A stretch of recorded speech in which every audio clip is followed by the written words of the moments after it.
আজকে 6th day আমরা আছি আগ্রায়। তো আগ্রার যেটা মানে আমাদের সপ্তম আশ্চর্য সেটা দেখতে যাচ্ছি। তো আমরা তাজমহলের দিকে যাচ্ছি, তো তোমাদের সাথেও শেয়ার করব কিছু ক্লিপ, যতটা পারবো শেয়ার করব। ওখান থেকে আমাদের প্ল্যানিং আছে আমরা আজকে যাব মথুরা বৃন্দাবনের দিকে, তো সেটাও শেয়ার করব। তো আজকের আমাদের 6th ডে এখানে। তো আমার ব্লগ যদি ভালো লাগে আমার চ্যানেলকে সাবস্ক্রাইব করো, লাইক করো, কমেন্ট করো আর শেয়ার করো সবার মধ্যে, যাতে আরও এরকম তোমাদের সাথে মানে আমার ডেলি যেটা ডায়েরি সেটা শেয়ার করতে পারি। যাত্রা শুরু করলাম ভালোবাসার প্রতীক হিসেবে দাঁড়িয়ে থাকা সেই স্মৃতিসৌধ, যা আমাদের সপ্তম আশ্চর্যের দিকে।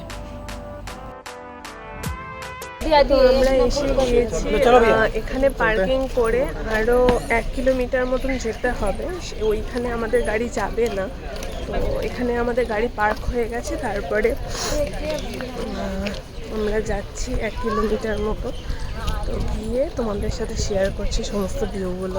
যেখানে আমরা পার্কিং করেছিলাম গাড়ি, সেখানে এত সুন্দর সুন্দর হ্যান্ডিক্রাফট জিনিস আছে, তো আমরা কিনবো, ঘুরে আসি, ঘুরে এসে কিনবো।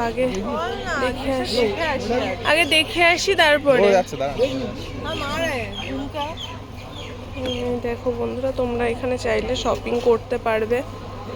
আমরা এখন হেঁটে হেঁটে যাচ্ছি, কারণ 1 কিলোমিটার মতন আমাদের হেঁটে যেতে হবে, এখানে গাড়ি যায় না। তো চলো যাওয়া যাক তাজমহলের উদ্দেশ্যে। আমরা দাঁড়িয়ে আছি লাইনে। গাড়ি ম্যাজিক গাড়ি টাইপের গাড়ি আছে, অ্যাকচুয়ালি টোটোর বড় ভাই যাকে বলে, সেই গাড়িগুলো আমাদের নিয়ে যাবে 20 টাকা পার পার্সন। তারা আমাদের পুরো তাজমহলের মধ্যে ছেড়ে দেবে।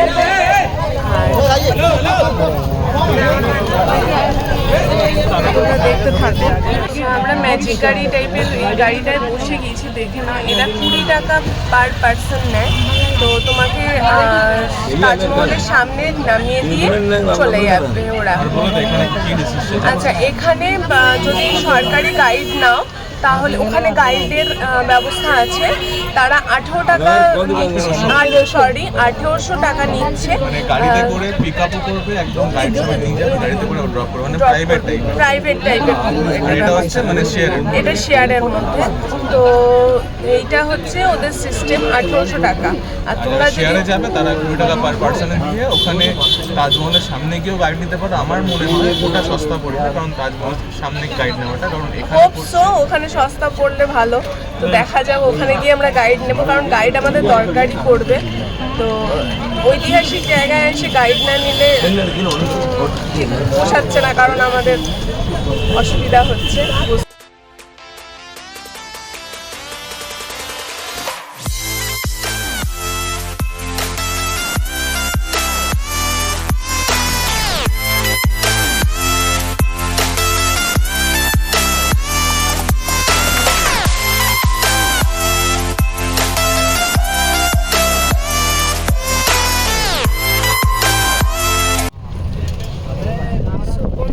গল্ফ কার্ট করে যাচ্ছি, তো এই গাড়িটার নাম গল্ফ কার্ট। তো এটাই করে যাচ্ছি, সামনে দেখা যাচ্ছে তাজমহলের ভিউ।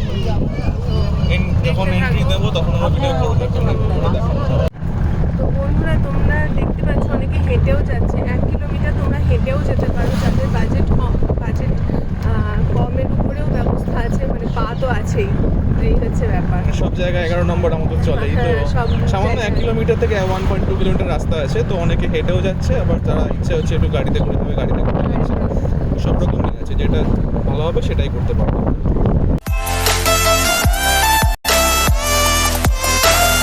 তো বন্ধুরা, আগে তোমাদের হেঁটেই যেতে হবে, হেঁটে গিয়ে এন্ট্রি নিতে হবে।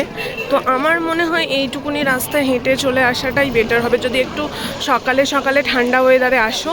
তো এইটুকুনি রাস্তা হাঁটাই যায়, কিন্তু ভেতরটাও আছে, এটা মাথায় রাখবে। যারা বেশি হাঁটতে পারে না, অনেকটা এরিয়া যুক্ত, মানে অনেকটা এরিয়া নিয়ে আমাদের তাজমহল, তাহলে তাদের জন্য অসুবিধা হতে পারে। তো সেটা তোমরা ব্যালেন্স করে নিও। তো এখানে গাইডের জন্য আমাদের বার্গেনিং চলছে। তো গাইড প্রথমে বলেছিল ওখানে যেখান থেকে আমরা গল্ফ কার্টে উঠেছিলাম সেখানে বলেছিল 1800 টাকা, এখানে আবার 1000 টাকা বলছে। আমরা 700 টাকা দিতে চাইছি, এরকমভাবে বার্গেনিং চলছে। দেখা যাক ফাইনালি কি হয়। ফাইনালি বার্গেনিং করে 800 টাকায় আমরা গাইডকে রাজি করাতে পেরেছি। ওনারা 800 টাকায় রাজি হয়েছেন। তো উনি 800 টাকায় পুরো 2 ঘন্টা ভিজিট করাবেন, আমাদের সমস্ত A to Z দেখাবে।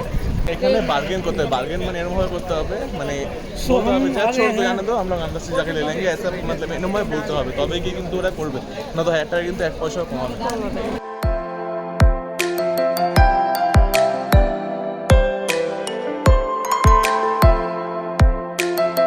এখানে শু কাভার কম্পালসারি।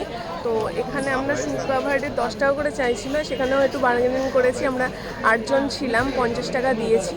তো এই হচ্ছে ব্যাপার। তো এগুলো কম্পালসারি, তোমরা পরে যখন আসবে তখন একটু এইসব দিকে খেয়াল রেখো।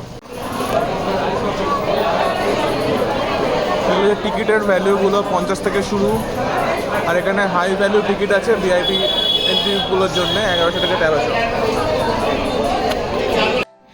তো যে গাইড আমরা বুক করেছিলেন ওই আঙ্কেল খুব ভালো মানুষ ছিলেন, নিজের মতন করে আন্তরিকতার সাথে আমাদের সমস্ত কিছু বোঝাচ্ছিলেন। আর উনি একজন প্রফেশনাল ফটোগ্রাফারও ছিলেন, যার জন্য আমাদের পোস্ট ওয়েডিং শ্যুটটা প্রায় হয়েই গেল। তো বন্ধুরা, তোমরা যদি তাজমহলে গিয়ে এই আঙ্কেলকে গাইড হিসেবে পেতে চাও তাহলে আমাকে কমেন্ট বক্সে জানিও, আমি ওনার নাম্বার প্রোভাইড করে দেবো।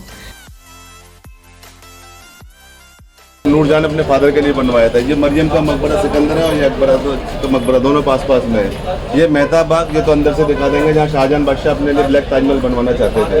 ये राम बाग, मुगल जनरेशन की फर्स्ट बिल्डिंग, इसको पहले आराम बाग बोला जाता था। मुगल जनरेशन यहाँ पे आराम के लिए जाया करती थी। अब वहाँ पे कॉलोनी बन गई, इसीलिए इसको निक नेम दे दिया राम बाग। ये चीनी का रोजा, चीनी मिट्टी से बना हुआ चीनी का रोजा।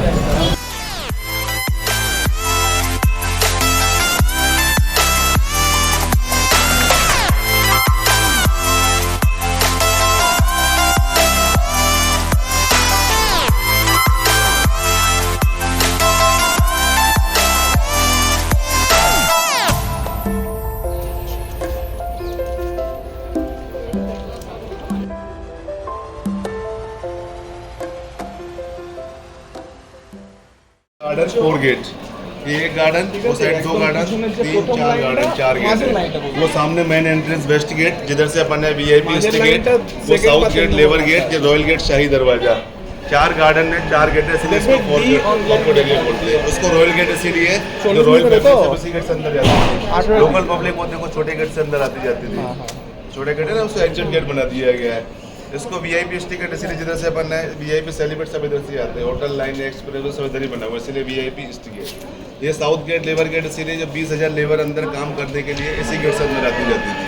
अच्छा। इसके पीछे लेबर कॉलोनी बसाया गया था जिसका नाम ताजगंज रखा गया था, प्रेजेंट में भी ताजगंज है। वो टाइम पे एक लेबर की पगार 1 आना रोज थी, यानी 6 पैसा रोज। उस समय आना 22 पैसा चलता 16th सेंचुरी में। वो टाइम पे कुल 4 करोड़ रुपया खर्चा आया था और 22 साल बनने के लिए लगे थे। हाँ जी, 1631 से बनना चालू हुआ था, 1653 बन के कम्प्लीट हुआ था। तो पूरा ताजमहल मेमोरी के लिए ऐसे 22 साल लगे, 22 डोम बना दिए। देखो 11 इनसाइड 11 बैक साइड, वो डोम से व्हाइट कलर के ऊपर। अच्छा अच्छा अच्छा अच्छा। हाँ, 11 आगे 11 पीछे। 1 साल होता था एक डोम बना के रख दिया जाता था, फिर 1 साल होता था एक डोम बना के रख दिया जाता था। ऐसे 22 साल लगे, 22 डोम बना दिए गए। ये एशिया का दूसरा सबसे बड़ा दरवाजा है, इसकी हाइट 105 फीट है। इससे बड़ा दरवाजा फतेहपुर सीकरी का बुलंद दरवाजा है, उसकी हाइट 157 फीट है। शाहजहां बादशाह की 3 बेगम थी, फतेहपुरी बेगम, सरिंदी बेगम और मुमताज महल। गेट के उस तरफ फतेहपुरी बेगम का मस्जिद मकबरा है, गेट के इस तरफ जो गांव के रस्ते बताए थे सरिंदी बेगम का, अंदर मुमताज महल का। ऐसे तीनों बेगम का अलग अलग मस्जिद, अलग अलग मकबरा बना हुआ रुकता था। उनका संग में जो सैनिक आया करता सोल्जर, उनके रुकने के लिए बनाए गए थे। प्राइवेंसी के लिए पर्दा लगा दिया जाता था, रोशनी के बीच में चिराग जला के रख देते थे। इलेक्ट्रिक सेवा नहीं थी ना, ऐसे एक चिराग दोनों में काम करता था। इस तरीके से इनको इस्तेमाल किया करते थे। पूरा ताजमहल चूने मिट्टी से बना हुआ है, इसीलिए सर्दियों में गर्म, गर्मियों में ठंडा रहता है। वहाँ से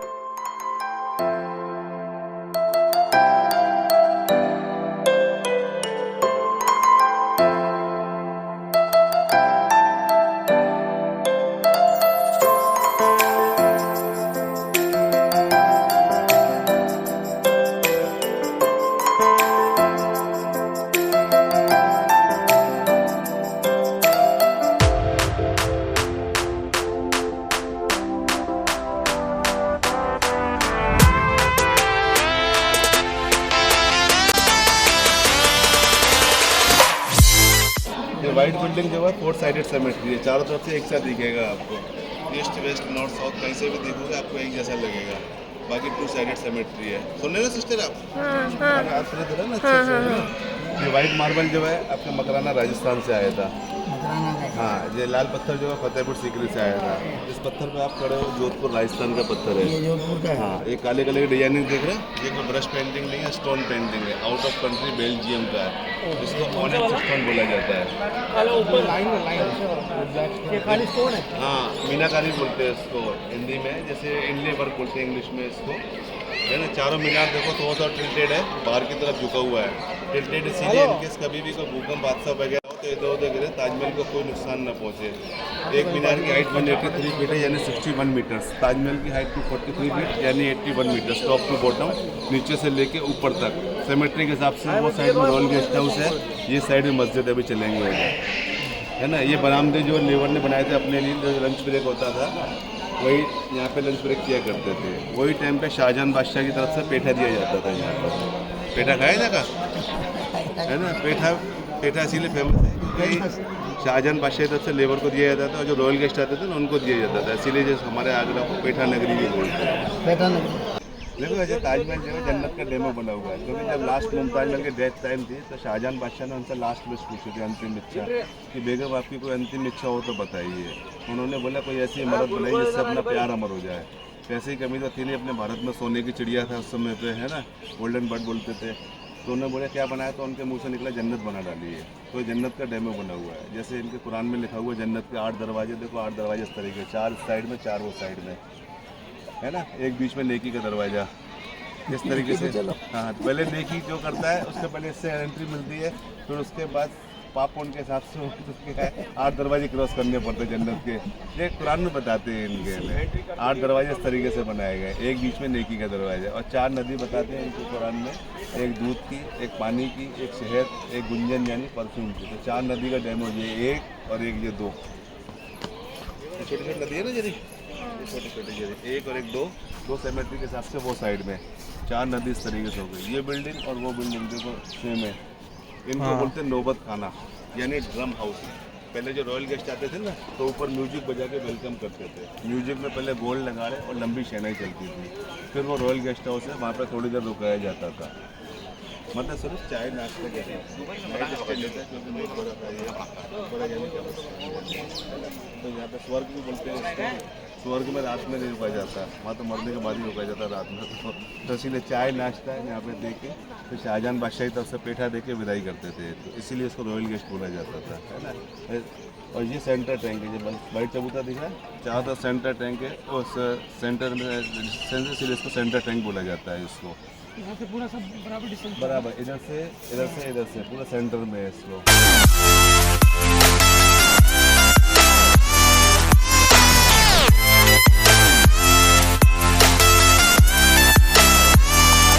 उर्दू अरबी जो चलती है उल्टी, इन अक्षरों को गौर से देखो, सब अक्षर आपको एक साइज के लग रहे होंगे। हाँ। नीचे से लेकर ऊपर तक देखो, जैसे नीचे से ऊपर जाते थोड़े थोड़े बड़े होते गए। इसको बोलते हैं out of calligraphy. Out of calligraphy, जैसे अपन दूर से देखें तो अपने को एक साइज के लगेंगे। अच्छा। इसके लेखक थे अमानत खान सिराजी, जो बगदाद के रहने वाले थे। डोम पे ओक लगे दिख रहे हैं आपको, छोटे छोटे। हाँ, हाँ। ये ओक 2 टाइम काम आए थे। जब ताजमहल बना था ना, इन ओकों पे एक एक डायमंड रखा हुआ था चारों तरफ से। अच्छा। और जितनी सुर्रियाँ ना ऊपर पीतल की काली हो गई है, सब ये गोल्ड की थी। जब 1800 अंग्रेज लोग 1853 में आए थे ना, तो ये सब सोने के निकाल के पीतल की लगा गए और डायमंड की बोरे भर के ले गए। वो सब वो बोरे भर के ले गए। सेकेंड टाइम जो 1962 में जब चाइना वॉर हुआ था ना, तब आपने सुना होगा पूरे भारत में ब्लैक आउट कर दिया गया था, तो इसको भी काले कपड़े से ढक दिया गया था। इन नुकों में एक एक पेड़ की झाड़ियाँ फंसा दी गई थी, जिससे ये जंगल टाइप लगे वो हवाई हमला ना कर सके। इस तरीके से हुक्म 2 टाइम काम आए थे ये। जब ताजमहल बन गया था, कंप्लीट हो गया था, तब शाहजहां बादशाह के दिमाग में 2 ताजमहल बनवाने का जुनून आया था। वो देखो दूसरा तो ताजमहल फोटो भी बना के रख दिया था, देखो प्रिंटिंग ऊपर सेंटर में देखो, बीच में दिख रहा है गेट के ऊपर देखो, सेंटर तो है, सेंटर वाला अंदर नीचे वाले ताजमहल तीनों का हिस्ट्री बताता हूँ, है ना। देखो, शाहजहां बादशाह का जन्म 10 जनवरी 1590 लाहौर पाकिस्तान में हुआ था। वो टाइम पे लाहौर पाकिस्तान भारत जैसा एक था। ये तो 1947 डिवाइडेशन के बाद अलग हुआ है। उनका बचपन का नाम था प्रिंस शहाबुद्दीन खुर्रम। शहाबुद्दीन उनका नाम था, खुर्रम उनके ग्रैंडफादर बुलाया करते, जो बादशाह अकबर थे। उनके फादर का नाम था जहांगीर और मदर का नाम था जगत गोसाई। जबकि आपने हिस्ट्री में नूरजहां पढ़े होंगे। नूरजहां सेकंड वाइफ थी। फर्स्ट वाइफ जिनसे शाहजहां बादशाह पैदा हुए थे वो थी जगत गोसाई, हिंदू परिवार से। पिता मुस्लिम परिवार से। ऐसे मुमताज महल ईरान की रहने वाली थी। उनका जन्म 7 मई 1592 ईरान में हुआ था, आसफ खां के यहाँ पोर्शियन परिवार में। आसफ खां जो थे वो थे नूरजहां के भाई। तो मुस्लिम लोगों में तो हो जाता है चाचा ताऊ मासा मासी मामी का, है ना। तो इनकी मुलाकात 1607 आगरा फोर्ट में हुई थी। पहले वह मीना बाजार लगा करता था। यहाँ का मीना बाजार देखा आपने? यहाँ पहले मीना बाजार लगा करता था। हाँ, तो इनकी मुलाकात 1607 आगरा फोर्ट में हुई थी। आगरा फोर्ट में पहले मीना बाजार लगा करता था। अब तो दुकानों पर डिवाइड कर दिया गया वो मीना बाजार, क्योंकि क्या क्राइम बढ़ गया था, तो इसलिए दुकानों पर शिफ्ट कर दिया गया मीना बाजार। तो वही सब देखने के लिए लोग भारत में आया करता ताजमहल बनने से पहले। तो वहीं पे इनकी मुलाकात हुई थी 1607 में ही। 5 साल इनका लव अफेयर है, इसीलिए इस बिल्डिंग को सिंबल ऑफ लव भी बोला जाता है। तो 1612 में इनकी शादी करा दी गई तीसरी बीवी के रूप में। 2 पहले कर चुके थे 1611, 1610, 1611 में सरिंदी बेगम और फतेहपुरी बेगम। 18 साल साथ में रह के 1630 में मुमताज महल की डेथ हो गई थी 14 किड्स टाइम पे, 14वें बच्चे की डिलीवरी टाइम पे। 14 बच्चे जो थे मुमताज महल में से थे। उन 2 बेगम से एक भी बच्चा नहीं था। 14 में 7 तो डिलीवरी टाइम पे ख़त्म हो गए थे, बाकी 7 बच्चे थे। 4 बेटा 3 बेटियाँ। बड़ा बेटा दारा शुकूर, दूसरा शाह शुजा, तीसरा औरंगजेब, चौथा मुराद बख्श। बेटियों में जहां आरा, रोशीन आरा, गोहो आरा 3 बेटियाँ थी। जहां आरा जो थी वो बिल्कुल मुमताज महल जैसी थी, इसीलिए उससे ज़्यादा प्यार करते थे। अंदर मकबरा उनकी बेटी जहां आरा ने बनवाया था। ये ताजमहल पहले बुरहानपुर में बनने वाला था, मगर पानी की कमी की वजह से वहाँ नहीं बन पाया, क्योंकि इसका जो बेस है ना वो लकड़ी पे दिया गया है। इस वाइट बिल्डिंग के नीचे पहले 7 कुएँ खोदे गए थे वेल, उसमें एक लकड़ी होती है आबनूस की, जो श्रीलंका से मंगाई गई थी, उसको भरा गया है। उस लकड़ी की खासियत ये होती है जितना उसको पानी की नमी मिलेगी उतनी ज़्यादा स्ट्रांग होगी। इसीलिए 370 साल हो गए अभी तक ताजमहल वैसे ही के वैसे ही है। इसको बनाने के लिए 1000 हाथी, बड़ी बड़ी क्रेन तो थी नहीं उस समय, बड़े बड़े पिलर उठाने के लिए 1000 हाथी, 20,000 मजदूर, 18 आर्किटेक्ट। जो मेन आर्किटेक्ट थे मोहम्मद यूसुफ हुसैन, जो टर्की का रहने वाले थे। जो उसके नक्शेकार थे अब्दुल अहमद लाहौरी, जो लाहौर के रहने वाले थे। उनकी देख रेख में जन्नत बन के कम्प्लीट हुआ है ये पीछे देखो बना दिख रहा है आपको, पीछे ग्राउंड नुमा, वहाँ शाहजहां बादशाह का सपना था अपने लिए ब्लैक ताजमहल बनवाने का। 3 महीने काम को भी हुए थे, देखो डोम बनवाया था, बाउंड्री करवाई थी, मगर उनका 3 नंबर का बेटा था ना औरंगजेब, उन्होंने उनको कैद में डाल दिया। तो उधर से दिखाते देखो कहाँ पे कैद में डाला गया था। आइए सर, यमुना, ये है यमुना नदी, भारत के दूसरे नंबर। पहली गंगा आपके कलकत्ते में, दूसरी यमुना हमारे आगरा में। वो सामने प्लेटफॉर्म बना दिख रहा है, वहाँ शाहजहां बादशाह का सपना था अपने लिए ब्लैक ताजमहल बनवाने का। 3 महीने काम को तो डोम बनवाया था, बाउंड्री करवाया था, मगर उनका 3 नंबर का बेटा था जो औरंगजेब, उन्होंने उनको कैद में डाल दिया 8 साल के लिए। वो कैद में से डाला क्योंकि इसका खर्चा आया था 4 करोड़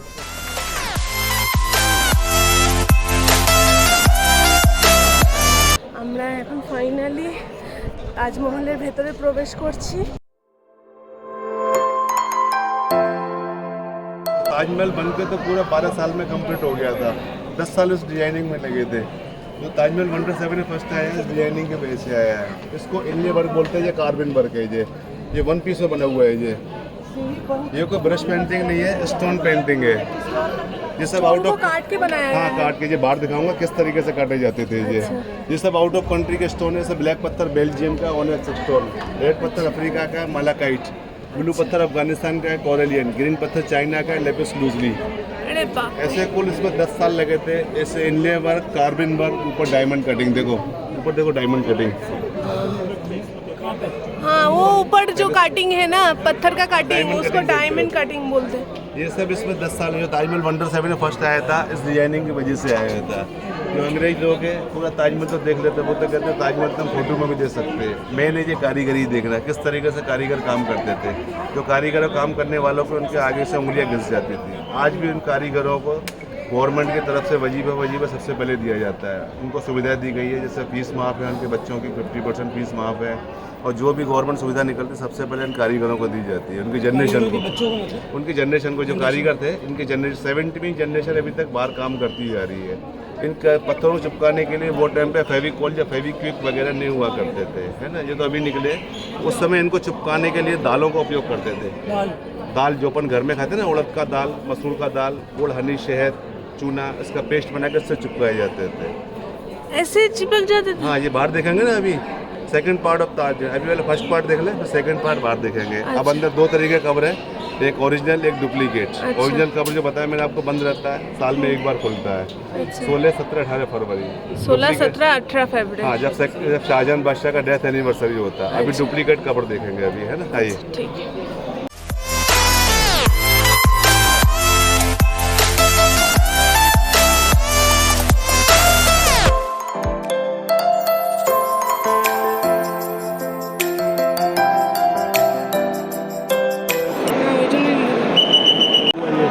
इसमें कोई जॉइंट नहीं है इसके अंदर। ये देख रहे हो आप, छोटा हार्ट शेप, बड़ा हार्ट शेप। ये लव स्टोरी बना हुआ था, इसलिए दोनों के हार्ट शेप दिए गए हैं, छोटा एंड बड़ा। मुमताज महल और शाहजहां बादशाह। फोटोग्राफी मत करो प्लीज, ऊपर देखो। तो आगे होगा नहीं, यही रहते हैं, एक नहीं आते थे, वो और भी होंगे। और मुमताज महल को फूलों से ज़्यादा प्यार था, इसीलिए फ्लावर की डिजाइन दी गई है। मगर सब देखो सैड मोड में, देखो जो झुके हुए। Lotus, opium, jasmine, night queen, ऊपर सनफ्लावर। कबर सेंटर में रखी गई है। शाहजहां बादशाह की कबर बाद में बनी थी, इसीलिए साइड में रखी गई है ना। ये ताजमहल पीछे बनने वाला था शाहजहां बादशाह के लिए, तो बताया था ना ब्लैक ताजमहल, मगर वहाँ का सपना पूरा नहीं हो पाया, इसलिए इनकी कबर साइड में बनाई गई है। ये जो पूरा जो देखो ना, ये पूरा बना हुआ, ये क्राउन शेप में बना हुआ है। जो मुमताज महल पेंटिंग थी सिर पे क्राउन ताज, उसकी शेप में बना हुआ है। इसके 3 नाम है ताजमहल के भी, जैसे आपको शाहजहां बादशाह के 2 नाम बताए, मुमताज महल के 2 नाम बताए, इसके 3 नाम है। English name crown palace, Hindi जो कॉमन नाम है ताजमहल, एक उर्दू नाम रोज़न मुनव्वरा। हाँ इसका फुल फॉर्म होता है उर्दू में, जब देखो तब नया। नया वैसे ताजमहल बोलते हैं, तो उसको उर्दू में ट्रांसलेट करेंगे तो वो जब देखो तब नया। जब भी आप देखोगे आपको ऐसा लगेगा ऐसा भी बना है। तो इसीलिए इसको रोज़न मुनव्वरा बोला जाता था। यहाँ पे देखो आवाज़ गूंज रही है ना, इको साउंड जैसा, वो इसीलिए डोम के ऊपर डोम रखा हुआ है। 81 फीट हाइट, इसके ऊपर 10 फीट और एक डोम बना हुआ है। वो इसीलिए पहले क्या लाउड स्पीकर वगैरह नहीं हुआ करते थे, तो ये मुस्लिम लोग जो प्रे करने के लिए आते हैं ना, फाता वाता पढ़ने के लिए, कुरान पढ़ने के लिए, तो उनकी आवाज़ गूंजती थी, क्योंकि लेडीज़ लोग जेंट्स के साथ में नहीं बैठती अभी भी, वो साइड गलियारे में बैठती थी। जैसे आपका गुड नेम बेटे? तनुश्री।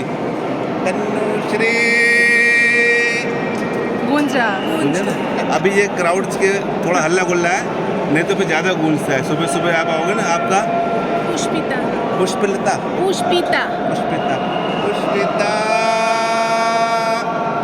हाँ, पूछ रहा है। स्नेहा।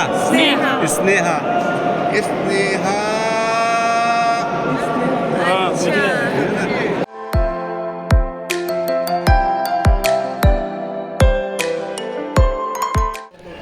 তাজমহলের ফার্স্ট পার্ট আমরা দেখে নিয়েছি, মানে তাজমহল দেখে নিয়েছি। এবারে আমরা যাব মিনা বাজারের দিকে, সেখানে দেখব আগেকার দিনের কারিগররা কীরকমভাবে কাজ করতো, তাদের পূর্বপুরুষ এখনও কাজ করে গেছে, আর সরকার থেকে তারা মানে তাদের ফেসিলিটিগুলো পায়, তো সেই তাদের দেখব। তার সাথে মিনা বাজারের ফেমাস ব্যাম্বুর মানে বাঁশের যে শাঁসগুলো হয় সেটা থেকে, মানে আঁশ, সেই জিনিস থেকে শাড়ি তৈরি হয় এখানে, যেটা ফেমাস। আবার কলার আঁশ দিয়েও হয়, কলা গাছের আঁশ দিয়ে, সেইগুলো আমরা দেখব। যদি পারি কিনবো আমাদের 2 মায়ের জন্য, ট্রাই করছি, দেখতে থাকবো। তো বন্ধুরা, আমরা মিনা বাজারের দিকে যাচ্ছি। তো মিনা বাজারের মধ্যে আমরা কিছু দেখি কীরকম কী আছে, তোমরাও দেখতে থাকো।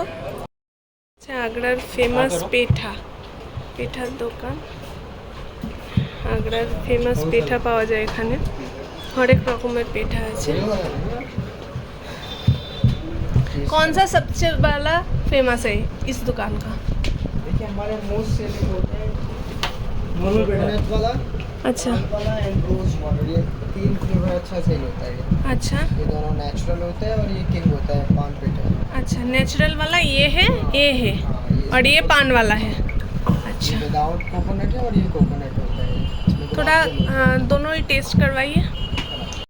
তো ফাইনালি আমাদের পেঠা নেওয়া হয়ে গেছে। পেঠা আমরা দুটো ফ্লেভারে নিয়েছি, একটা হচ্ছে কোকোনাট ফ্লেভারে আর একটা হচ্ছে ম্যাঙ্গো ফ্লেভারে। তো ফাইনালি এই দোকানটা একদম রিয়েল পেঠা বানায়, যেটা এখানে ফেমাস। তো এখান থেকে তোমরা আসলে নিতে পারো। দোকানের নাম আমি বাইরে বলে দিচ্ছি। আচ্ছা तो भैया आपका शॉप का नाम क्या है? ये प्राचीन ब्रांड है। प्राचीन ब्रांड का है। तो এখান থেকে নিলে তো मंगाते हैं, गुवाहाटी से मंगाते हैं। वहाँ खेती होता है ना बैम्बू का। अच्छा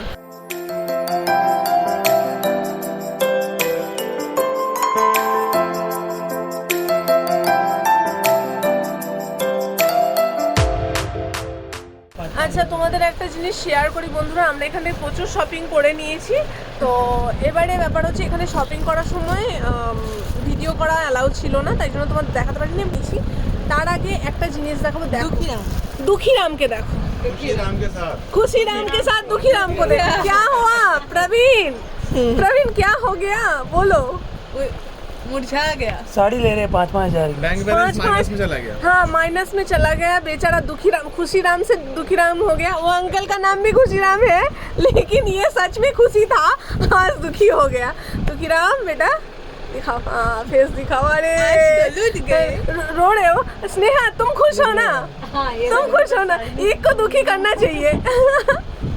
अरे वाह, बहुत सही लग रहे हो थोड़ा भाभी जी। आप खुशी हो ना? हाँ मैं तो खुश हूँ। मैं तो खुश हूँ। अरे वाह, हो गया।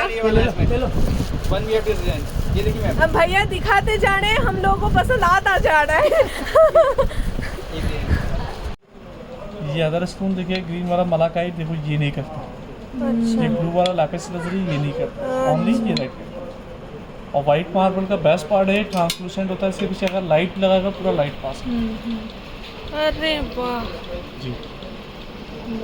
আমাদের ফাইনালি শপিং কমপ্লিট হয়ে গেছে। যা যা কেনার কিনে নিয়েছি। ওখানে ভিডিও করা অ্যালাউ ছিল না, তাই জন্য তোমাদের দেখাতে পারিনি। কিছু কিছু ক্লিপ চেষ্টা করব তোমাদের সাথে শেয়ার করার। তো তোমরা দেখতে থাকো।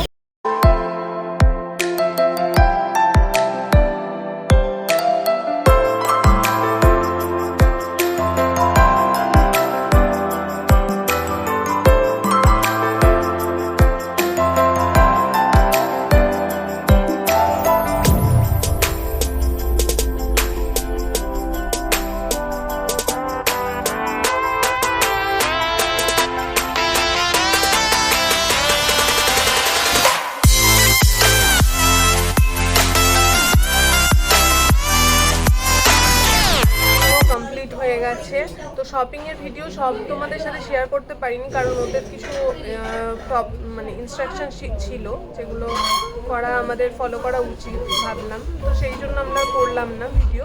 তো যেটুকুনি পেরেছি তোমাদের সাথে শেয়ার করেছি। এখন আমরা লাঞ্চ করে নেবো। এখন বাজে 3টে। লাঞ্চ করে এবারে আমাদের তাড়াতাড়ি লাঞ্চ সেরে যেতে হবে মথুরার দিকে, মথুরা বৃন্দাবনের দিকে, কারণ ওখানের আরতিটাই মেন। ওখানে দেখতে হবে আরতি, সন্ধ্যা আরতি, সেই জন্য যাব। তো আমাদের থালি এসে গেছে। আজকে ননভেজ থালি খাচ্ছি। এখানে ভাত, পাঁপড়, স্যালাড, চিকেন, ডিম, ডাল, রায়তা, এখানে হচ্ছে রুটি। তো আমরা খেয়ে নিই। মথুরার দিকে যাচ্ছি। আর বলে রাখি, খাবারটা খুব টেস্টি ছিল। খেয়েছি, ভালো রকম পেট ভরে খেয়েছি। খেয়ে আর মথুরা বৃন্দাবনের দিকে যাচ্ছি। মথুরা বৃন্দাবনের ইচ্ছে আছে সন্ধ্যের আরতিটা দেখার। বন্ধুরা, তোমরা যেমনটা শুনলে, আমরা এরপরে গিয়েছিলাম মথুরা বৃন্দাবনের দিকে, যে ভিডিওটা আমি এর পার্ট 2তে আনবো। আপাতত তোমরা আমাদের তাজমহলের ফটো এনজয় করো আর দেখে জানিও কেমন লাগছে আমার ভিডিও।